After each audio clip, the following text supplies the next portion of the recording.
सगळ्यांनी माझ्या सोबत हात उचलून घोषणा द्यायची आहे, भारत माता की जोरात आवाज येऊ दे जरा, भारत माता की वंदे वंदे, जय श्रीराम जय श्रीराम। आज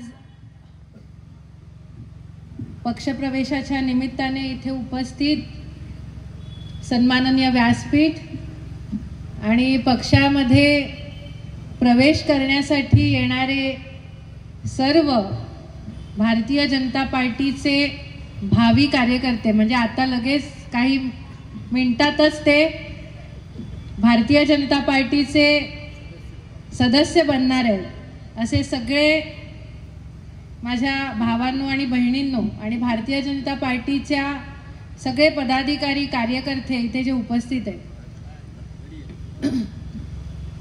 आज खरा आनंदाचा दिवस आहे की श्यामभाऊ म्हणाले, राजूदादा म्हणाले तसं ज्या चिखलडोंगरीमध्ये आपण नेहमी बोलायचो, इतक्या वर्षाचा इतिहास होता की बहुजन विकास आघाडीचा गड म्हणजे चिखलडोंगरी, तो गड भेदणं कठीण आहे, पण या विधानसभेच्या निवडणुकीमध्ये तो गड आपण नाही भेदला, तर तो गड चिखलडोंगरीच्या राहणाऱ्या रहिवाशांनी स्वतःहून भेदला आणि त्यासाठी त्यांचं मनापासून अभिनंदन। कारण जेव्हा अन्यायाविरोधात आवाज उठवायचा असतो, अन्यायाविरोधात लढायचं असतं, तेव्हा ज्याच्यावर अन्याय होतो, ज्याला वाटत असतं की माझ्या सोबत हे चुकीचं होतंय, त्यांनी आवाज उठवणं गरजेचं असतं। माझ्यावर अन्याय होतोय, माझ्यासोबत चुकीचं घडतंय आणि दुसरा कोणीतरी येऊन मला सांगतोय की अरे बाबा उठ रे, अरे बोल रे, अरे चल रे, तर होत नाही। ती आग माझ्या मनात पेटावी लागते आणि ती आग आता चिखलडोंगरीमध्ये लागलेली आहे, मनामनात लागलेली आहे। त्यामुळे मी विजय पाटील, जतीन पाटील, सागर मेहर, प्रेमनाथ पाटील, अनिल भोईर, संदीप पाटील, दिनेश पेडणेकर, राकेश सिंग यांचे मनापासून आभार मानते की तुम्ही कठीण वाट निवडलेली आहे, पण घाबरू नका, या कठीण वाटेमध्ये पावलोपावली आम्ही तुमच्या सोबत आहोत। तुमची लोकप्रतिनिधी म्हणून मी तुमच्या पाठीशी नाही तर मी तुमच्या सोबत राहणार आहे आणि आपल्याला ही जी मनामध्ये लागलेली आग आहे ही संपूर्ण चिखलडोंगरी आणि त्या परिसरामध्ये पसरवायची आहे आणि एकेकाळी गड मानला गेलेला परिसर आपल्याला भारतीय जनता पार्टीचा गड बनवायचा आहे। आणि मला निश्चित खात्री आहे की येणाऱ्या 5 वर्षामध्ये पुढच्या विधानसभेच्या निवडणुकीमध्ये कोणी असं सांगू शकणार नाही की चिखलडोंगरी बहुजन विकास आघाडीचा गड आहे। इतक्या प्रभावीपणे आपण काम करू आणि तुमच्या साथीने, तुमच्या योगदानाने आपण चिखलडोंगरीमधली जी काही प्रलंबित कामं आहेत ती सगळी मार्गी लावू आणि तुमच्या प्रत्येकाच्या, मला माहिती आहे आपल्याला तिथे मतं मिळाली की नाही मिळाली, ती का मिळाली, कारण लोकांना पण वाटतं की आम्हाला काहीतरी बदल हवा आहे, इतके वर्ष जे झालं ते बस झालं, आता काहीतरी नवीन हवंय, चांगलं हवंय, आमच्यासाठी चांगलं हवंय। मी ऐकलंय श्याम काका की चिखलडोंगरी, नारिंगी आणि त्या भागातलं पूर्ण तुम्ही आगरी समाजाची कथा व्यथा मांडली की ज्यांनी जमिनी लुबाडल्या त्यांच्याच दहशतीखाली आपली लोक इतके वर्ष जगतायत, जमिनी विकल्या बिल्डरांना आणि तीच लोक जी एकरचे मालिक होते ते आज रिक्षा चालवतात, त्यांना रिक्षा चालवावी लागते, ते रिक्षा ड्रायव्हर म्हणून काम करतायत आणि त्यांच्या जमिनीवरती बिल्डर लॉबी बिल्डिंगा बांधून तिकडे त्यांनी महाल बांधलेले आहेत स्वतःचे। त्यामुळे हे कुठेतरी थांबलं पाहिजे, त्यांना न्याय मिळाला पाहिजे आणि ते न्याय मिळवून देण्याचं काम भारतीय जनता पार्टीच्या वतीने आपण निश्चित करू। त्यामुळे तुम्ही सर्वजण आज जे येता आहात त्यांचं तुमच्या मनापासून मी सगळ्यांचं स्वागत करते। भारतीय जनता पार्टी हा एक असा पक्ष आहे जो नेत्यांचा पक्ष नाही, तो कार्यकर्त्यांचा पक्ष आहे।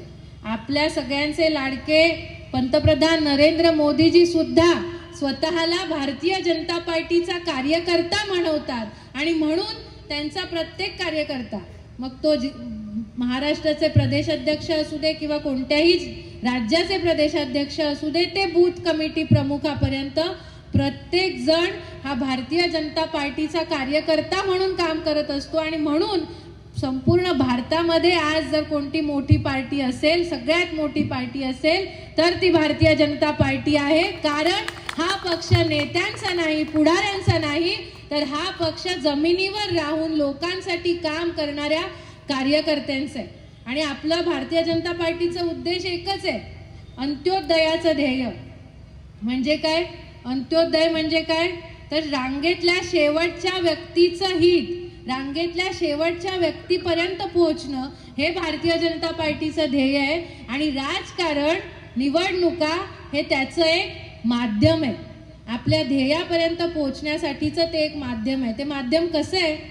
तर केंद्राने जी योजना बनवली, उदाहरणार्थ हर घर नल जल योजना केंद्राने बनवली, मोदीजींनी बनवली, ती राज्यामध्ये आली. राज्यामध्ये आपलं सरकार आहे, सन्माननीय देवेंद्रजींचं सरकार आहे. पुढे जाऊन महानगरपालिकेमध्ये जर ती योजना 100% अंमलबजावणी त्याची करायची असेल, जिल्ह्यामध्ये त्याची 100% अंमलबजावणी करायची असेल, तर तिथे सुद्धा सरकार त्याच विचारधारेचं असलं पाहिजे, तरच केंद्रातनं निघालेली विकासाची गंगा गावापर्यंत पोहोचू शकणार आहे. आज मी तुम्हाला सांगते, खूप दुर्दैवाची गोष्ट आहे की जी हर घर नल योजनेचं मी बोलतेय, अर्नाळा किल्ल्यामध्ये मी परवा जाऊन पाईपलाईनचं उद्घाटन करून आली. या पाईप टाकण्यासाठी गेले 2 वर्ष महानगरपालिकेकडे आपली यंत्रणा NOC मागत होती, MGP आणि जिल्हा परिषदेची यंत्रणा.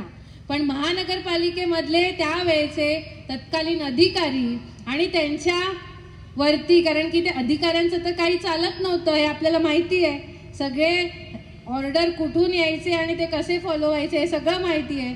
2 वर्ष त्यांनी NOC दिली नाही आणि म्हणून अर्नाळा किल्ल्यामध्ये ती पाईपलाईन जाऊ शकली नाही. हे साधं उदाहरण आपल्याकडे आहे की आपल्याला जर विकास कामं करायची असेल, आपल्याला केंद्राचा निधी गावापर्यंत पोहोचवायचा असेल, तर आपल्याला ट्रिपल इंजिन सरकार पाहिजे. महानगरपालिकेमध्ये सुद्धा महायुतीचं सरकार पाहिजे, जिल्हा परिषदेमध्ये पाहिजे, पंचायत समितीमध्ये पाहिजे.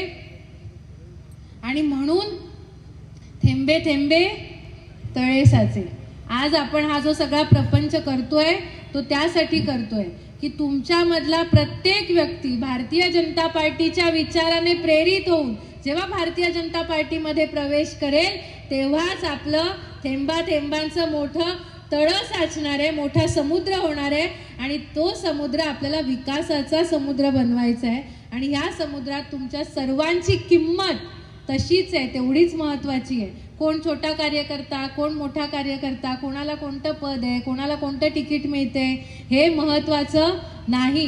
जेव्हा कमळ आपल्या छातीवरती येतं, तो कार्यकर्ता आपल्या पदाधिकाऱ्यांसाठी, आपल्या नेत्यांसाठी तितकाच महत्वाचा असतो जितका महत्वाचा तो पदाधिकारी असतो. त्यामुळे तुम्हा सर्वांचं मी भारतीय जनता पार्टी निवडल्याबद्दल मनापासून आभार मानते. तुमचं सगळ्यांचं मी स्वागत करते आणि तुम्हाला सगळ्यांना एकच गोष्ट सांगते आणि मी शेवट करते माझ्या भाषणाचा, कारण की आधीच उशीर झालेला आहे. इथे जे ही सगळेजण बसलेले आहेत, मंडळ अध्यक्ष आहेत, जिल्हा पदाधिकारी आहेत, तुम्ही वेगवेगळ्या ठिकाणहून प्रवेश करतात. आता तुम्हाला हे मंडळ, जिल्हा, हे थोडंसं महामंत्री, मंत्री, ह्या सगळ्या गोष्टी थोड्याशा नवीन वाटतील की हे काय आहे, मंत्री म्हणजे काय आहे, महामंत्री म्हणजे काय आहे, कोण राज्याचा मंत्री आहे का स्टेट मंत्री आहे का? तर असं नाही आहे. आपल्याकडे सरचिटणीस, चिटणीस यांना मंत्री, महामंत्री असं म्हटलं जातं. आपल्याकडे तालुका असतो, तालुक्यामध्ये आपल्या वसईमध्ये वसई विरार जिल्हा आहे, पालघर जिल्हा एक आहे, त्याच्यामध्ये महानगरपालिकेचा म्हणून वसई तालुक्याला आपल्या पक्षामध्ये जिल्ह्याचं स्थान दिलेलं आहे, जिल्ह्याचं हे दिलेलं आहे. आणि त्यामध्ये 12 मंडळं येतात. किती ह्याचे मला वाटतं 100 बूथचा एक मंडळ असं केलेलं आहे. आणि त्या 100 बूथच्या प्रमुख मंडळ अध्यक्षाला खूप जास्त महत्व आहे. त्यामुळे त्या मंडळ अध्यक्षाला विश्वासात घेणं, त्याच्या संपर्कात राहणं, त्यांच्यासोबत काय म्हणा सक्रिय राहणं आपल्यासाठी खूप महत्त्वाचं आहे. त्याच्यामुळे म्हणून आज सगळ्या मंडळ अध्यक्षांना आपण बोलवलेलं आहे की त्यांच्या उपस्थितीमध्ये तुमचे प्रवेश होणं महत्त्वाचं आहे. कारण शेवटी तुम्हाला त्यांच्यासोबत काम करायचं आहे आणि त्यांचं महत्त्व पक्षामध्ये हे सगळ्यात जास्त आहे. त्यामुळे आपल्याला पक्षाला धरून काम करायचं आहे. लोकप्रतिनिधी म्हणून तुमची सर्व कामं करण्याचं, तुमचे प्रश्न सोडवण्याचं काम मी करते, पण आपल्याला पक्षामध्ये सुद्धा, पक्षाच्या यंत्रणेला सुद्धा तेवढंच महत्त्व आहे. त्यामुळे पक्षीय यंत्रणेला सुद्धा महत्त्व द्या. आणि आपण शेवटी जाता जाता मी म्हणेन की आपण श्रीरामचा नारा खूप अभिमानाने देतो की नाही? पण जेव्हा आपण जय श्रीराम म्हणतो, त्या जय श्रीरामचा अर्थ आपण समजून घेतला पाहिजे. तर कुठे तो जय श्रीराम म्हणताना आपल्यामध्ये आणखी ऊर्जा येईल, ताकद येईल आणि खऱ्या श्रीरामाचा अर्थ, खऱ्या श्रीकृष्णाचा अर्थ, खऱ्या अयोध्येचा अर्थ, खऱ्या द्वारकेचा अर्थ आपल्याला तिथे कळेल. राम म्हणजे काय? मी एका ठिकाणी ऐकलं होतं आणि तो अर्थ मला खूप मनाला भावला होता. रामाचा अर्थ, जो राष्ट्र का मान बढ़ाता हो वो राम है. कळलं? राम, राष्ट्र का मान, जो इंसान राष्ट्र का मान बढ़ाता है वो राम है. मग तो कचरा काढणारा असेल, सफाई कामगार असेल, तो सफाई करून सकाळी सगळ्यांचा कचरा उचलतो, तो राष्ट्राचा मान वाढवतो. त्या सफाई कामगारामध्ये माझा राम आहे. आपला पोलीस दिवस रात्र ड्युटी करतो, ट्रॅफिक पोलीस, त्या प्रदूषणामध्ये आपण 1 तास पण उभा नाही राहू शकणार, पण तो उभा राहतो, तो काम करतो, त्याच्यामध्ये राम आहे. कारण तो राष्ट्राचा मान वाढवतो. डॉक्टर हजारो लोकांचे जीव वाचवतो, तो राष्ट्राचा मान वाढवतो, त्यामध्ये राम आहे, त्या डॉक्टरमध्ये राम आहे. नगरसेवक जर तो लोकांची चांगली कामं करत असेल, जर तो लोकांना लुबाडत नसेल, तर त्यामध्ये सुद्धा राम आहे. हा राम आपण जेव्हा प्रत्येकामध्ये पाहू, तेव्हाच आपल्याला हे श्रीरामाचं राज्य आणता येईल. आणि वसईमध्ये आपल्याला ते आणायचे आहे. आपण मी मगाशी म्हटलं तसं नासी फडकेंचं एक गाणं आहे, नसे राहुळी वा नसे मंदिरी, नसे राहुळी वा नसे मंदिरी, जिथे राबती हात तेथे हरी. ऐकलं असेल ना सगळ्यांनी गाणं? ह्याचा अर्थ काय? जिथे हात राबतात, जिथे हात मेहनत करतात, तिथेच माझा हरी आहे, माझा श्रीकृष्ण आहे, कुठच्या देवळात नाही आहे. त्याच्यामुळे माझा कृष्ण हा सगळ्यात तुमच्यामध्ये आहे, माझ्या वसईच्या लोकांमध्ये आहे. त्यामुळे मला जर त्याचं दर्शन करायचं असेल तर मी ते आत्ता करते, मी ते रोज करते.